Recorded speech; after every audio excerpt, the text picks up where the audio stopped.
পুৱতি তৰা ধাৰাবাহিকখনৰ আজি নিশা আহিবলগীয়া এপিছডৰ প্ৰমো মুকলি হৈছে।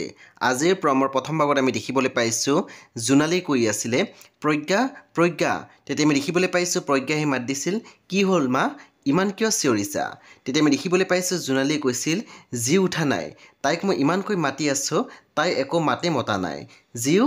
তেতিয়া আমি দেখিবলৈ পাইছোঁ প্ৰজ্ঞাই জিউক মাতিবলৈ চেষ্টা কৰি আছিল, কিন্তু জিউ উঠা নাছিল। তাৰপিছত আমি প্ৰমোদ দেখিবলৈ পাইছোঁ বিভূতি ফুকন দৌৰি আহিছিল আৰু কিংচুকক কৈ আছিল, জিউৰ কি হৈছে, তাই ঠিকে আছেনে, চেঞ্চ আহিল নে নাই তাইৰ? তেতিয়া আমি দেখিবলৈ পাইছোঁ কিংচুকে কথাখিনি শুনি আছিলে কিন্তু একো কোৱা নাছিল।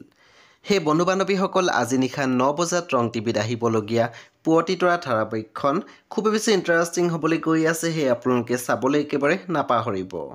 পৰৱৰ্তী আপডেটৰ বাবে আপোনালোকে মোৰ চেনেলটো ছাবস্ক্ৰাইব কৰি কাষত থকা বেল আইকন টিপি দিবলৈ একেবাৰে নাপাহৰিব। আৰু প্লিজ আপোনালোকে মোৰ ভিডিঅ' এটা লাইক কৰি দিব।